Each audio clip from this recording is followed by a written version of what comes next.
अदिति ने कहा, हे प्रभु, हे देवेश, अनुग्रह करो, मेरे पुत्रों को कंटक रहित राज्य दो।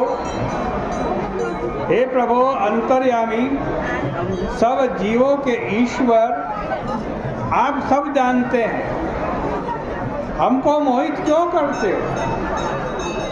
फिर भी जो हमारे मन में है वो मैं कहूँगी। हे देवेश, मेरे लड़के देवता जो हैं वो राक्षसों से पीड़ित, दिति के लड़के भी मेरे लड़के हैं। प्रभु, उन दिति के पुत्रों को, राक्षसों को मारो मत, किसी दूसरे यत्न से मेरे लड़कों का राज्य, स्वर्ग उनको वापस करवा दो। इस प्रकार कहे हुए प्रसन्न देव देवेश भगवान अदिति को आनंदित करते हुए बोलने लगे, हे देवी, हम प्रसन्न हैं, तुम्हारा कल्याण हो, हम तुम्हारे लड़के बनेंगे, पुत्र बनेंगे, क्योंकि तुम्हें अपनी सौत के पुत्रों से भी प्रेम है। तुमसे कहे गए इस स्तोत्र का जो मनुष्य पाठ करेंगे वे धन धान्य से कभी रहित नहीं होंगे और अंत में मेरे परम पद को प्राप्त होंगे। अदिति बोली, देव, हे देव, हम तुमको धारण करने में समर्थ नहीं हैं। हे अनग, स्तुति करने लायक तुम्हारे रोम रोम में ब्रह्मांड है। वेद देवता जिनका भाव नहीं जानते, हे देव देवेश, हम तुमको कैसे धारण करेंगी? महापापी भी जिनके नाम के स्मरण मात्र से मोक्ष प्राप्त कर लेते हैं, ऐसे प्रभु मैं आपको कैसे धारण कर सकती? सूर्य जी कहते हैं, देवों के देव भगवान अदिति के इस प्रकार के वचन सुन करके उनको अभय दे करके बोले, हे महाभागे, तुमने सत्य कहा है, इसमें संशय नहीं है, फिर भी सुनो, गुप्त से गुप्त बात कहेंगे।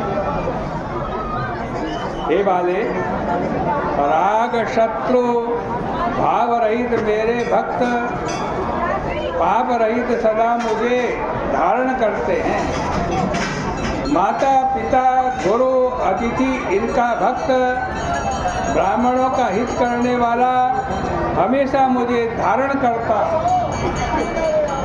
पुण्य तीर्थ सत्संग लोक के अनुग्रह में प्राप्त हमको हमेशा धारण करते हैं। तुलसी गौ मेरा नाम स्मरण इनकी सेवा करने वाले हमको धारण करते हैं। पर उपकारी दूसरे की द्रव्य की जो अभिलाषा नहीं करते,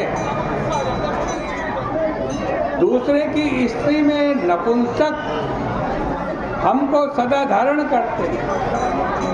हे देवी, तुम्हारे पति ही प्राण है, जीवन के हित में तुम रत हो, इससे तुम्हारे लड़के होकर, तुम्हारे पुत्र बनकर हम शत्रु कुल का नाश करेंगे।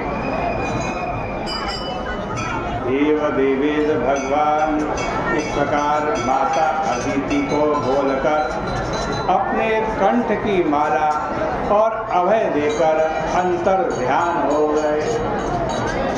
आनंदित मन से देवताओं की माता दक्ष प्रजापति की कन्या लक्ष्मीपति को प्रणाम करके अपने आश्रम में आई। इसके बाद प्रसन्न लोकवंदित अदिति ने समय में दीप्यमान पुत्र को उत्पन्न किया।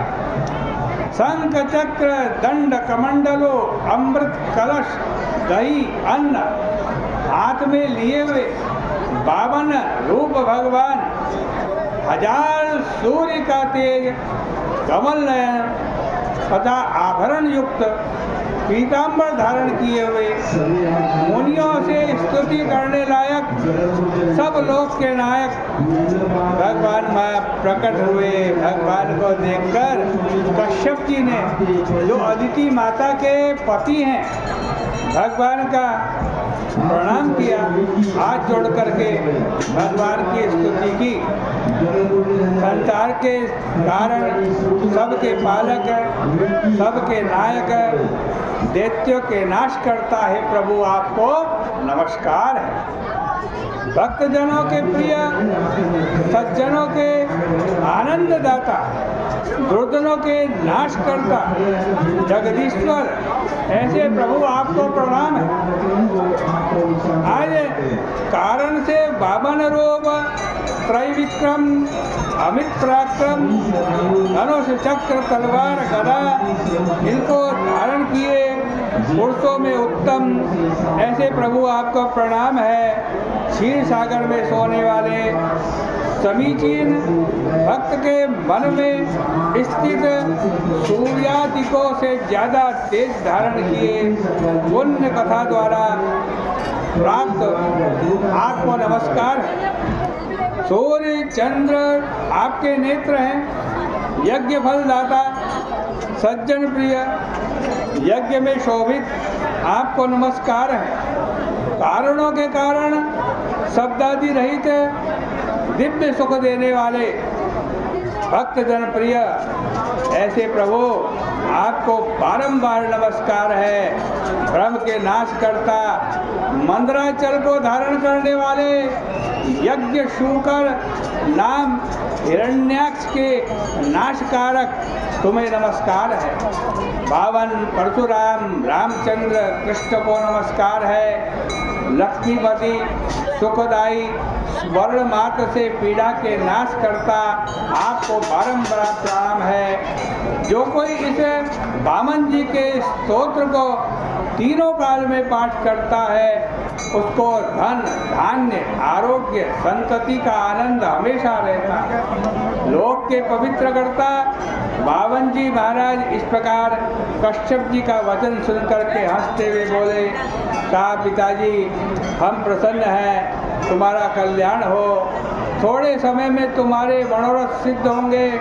हमने 2 बार तुम्हारे यहाँ जन्म लिया, फिर लेंगे। इस प्रकार बोलकर भगवान बाल भाव को प्राप्त हो गए। इतने में ही बलि नाम के दैत्य ने यज्ञ प्रारंभ किया। शुक्राचार्य नाम के गुरु और मुनिगणों से युक्त उस यज्ञ में लक्ष्मी सहित विष्णु भगवान का आह्वान किया गया।